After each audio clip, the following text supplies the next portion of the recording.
Hello and welcome to the Save the Crafty YouTuber Hop.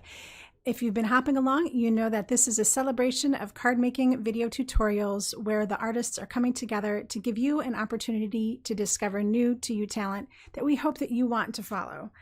On my channel today, I do have a prize. It is a $25 gift bag prize that has some mystery items in it that are all new items from my crafty stash. And let me tell you, you are really going to want to win this. So if you want to win, just leave a comment below by April 5th and you will be entered into my drawing. Of course, there are prizes along the way, the entire hop. So the more places you stop and the more comments you leave, the more chances you have to win some amazing prizes. All right, so my project today is this lovely card using one of my favorite stamp sets from Altenew, and I won't keep you waiting. Let's get started.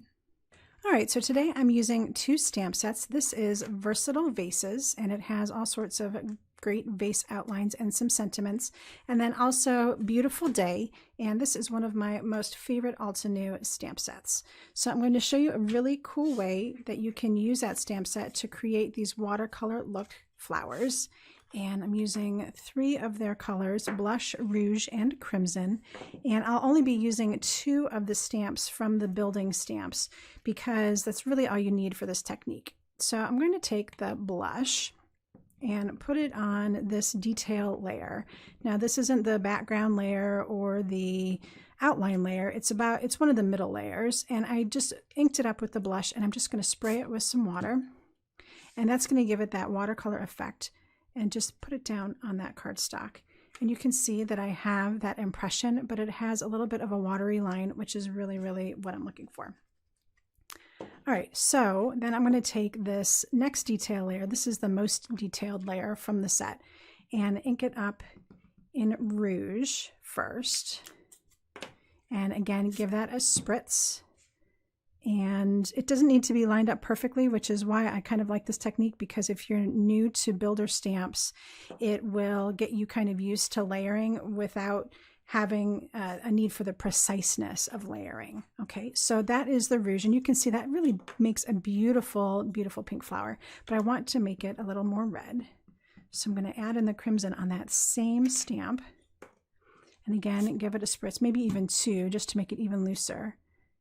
And kiss it and pick it up. All right.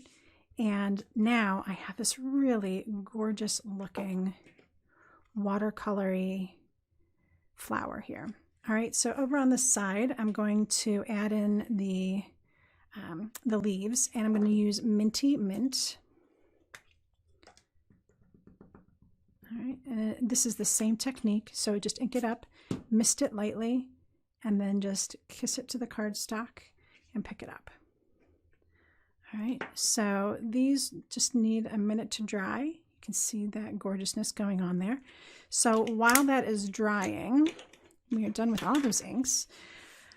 Previously, I took one of the vases from that stamp set and I stamped it in some light gray. It's in limestone, and I'm going to use fresh lemon to do some watercoloring. So if you don't have a palette or a bowl or a plate or something to put your watercolors in, or to use your ink pads as watercolors, you can always use a block, which I like to do. And I just go ahead and take my water brush and get a little bit of water going on there. And I'm just going to color this in. And it doesn't have to be super precise. Again, we're just watercoloring, and this is on hot press watercolor paper, so it has a very smooth finish to it, and it will accept a lot of water. So now that I have that in place, I can just add some more water from the brush itself and start moving it around to lighten it up in areas and get the color that I'm looking for. You can see how that is just sucking right down into the paper, which is perfect. And even these lines from the outline stamp are starting to fade away, which is good too, because really in the end, we don't need to see that. So I will just finish filling this in. And now I can take some more of this dark color and just keep building the color on the sides until I get it the way that I like it. All right, so I'm waiting for these to dry up a little bit, and while I am, I'm going to go ahead and do the background. And you can see that there's this blue peeking out here. So I've just taken the sea glass ink with a foam blender here and lightly done a blend around the outside. The nice thing about this is you're not going to see a whole lot of it, so if you are new to ink blending, this is a project where you can try your hand at it and not get too concerned because a lot of it's going to be hidden. All right, and I'm not going for a very dark layer.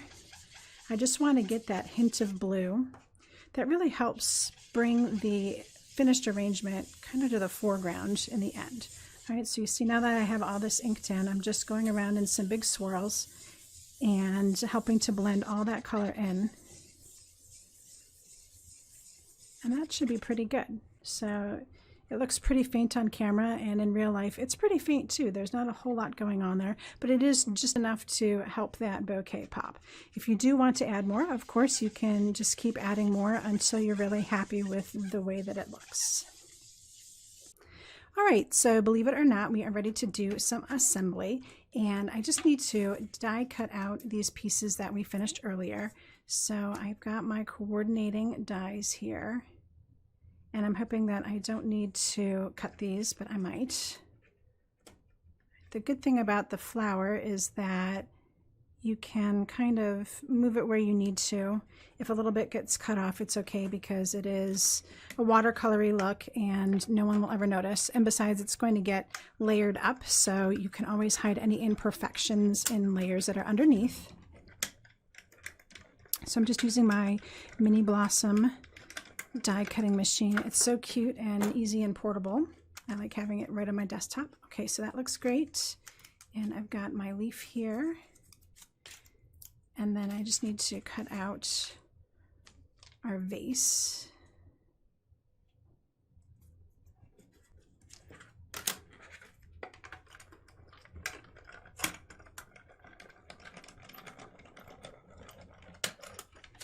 And that is it for that.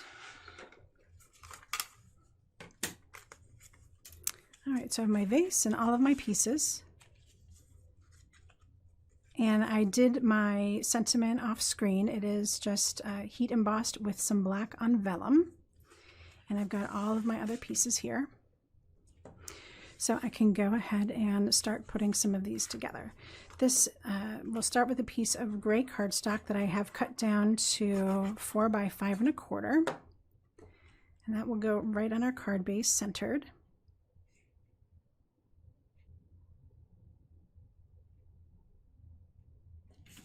Go.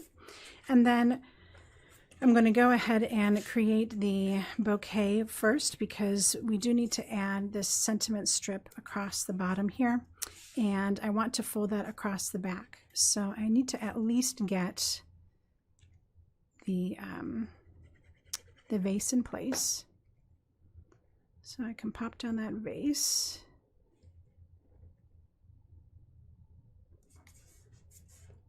And then at this point, if I want, I can add the sentiment. So that'll go right across like so. And I find it easiest to kind of eyeball exactly where I want it to go and then fold over my ends here and make sure it is square in place. All right, then I can go ahead and add my glue to the back side. And this way we don't have any glue showing, and that one is ready to go right on the card base. And what happens now is I've got glue on top of these little pieces here, so everything is secured in place. So we'll center that one in our gray piece.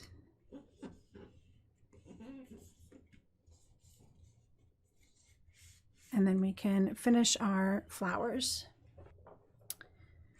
So first I'm going to take 2 of these flowers and get them kind of in the back here.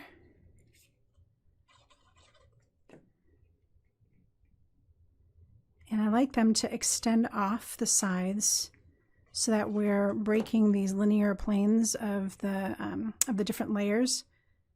I think that helps your eye to travel a little bit and look at different aspects of the design instead of trying to keep everything square in the box.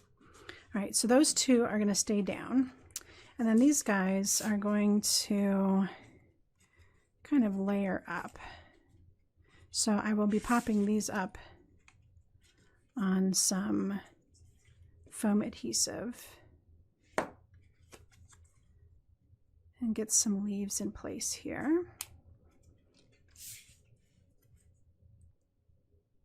All right, so that looks pretty good for the leaves. And then I can add a little bit more adhesive here.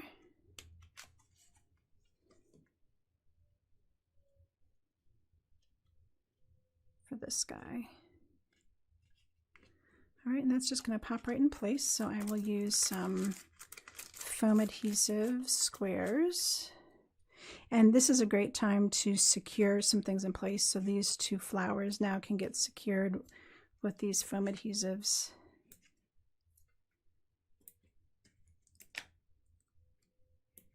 And then where these leaves meet on the back of the flower, it all just kind of helps keep everything in place and put together. All right, I'm never too skimpy on my foam adhesive. These really do help keep things in place and nice and popped up.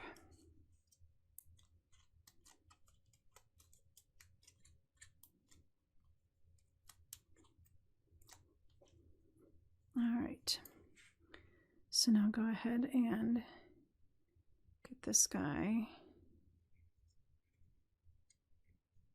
exactly where I want it. Okay, that looks pretty good.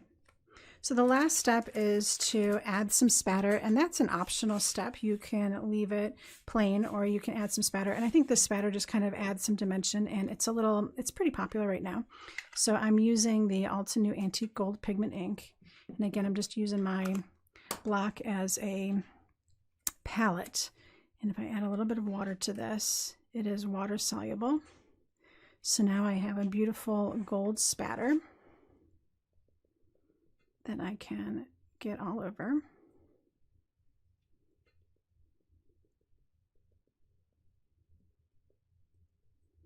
All right.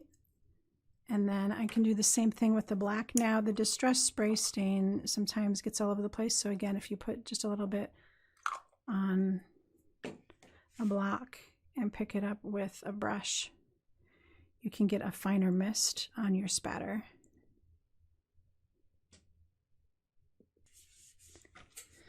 So I hope you enjoyed watching this fun project come to life, and I hope you enjoy the rest of the crafty YouTubers that are sharing all of these amazing projects with you today. Don't forget to leave a comment for the giveaway by April 5th, and I hope that you decide to click on the button and subscribe to my channel. I'd love to see you come back soon. Thank you so much for stopping by today, and until next time, happy crafting.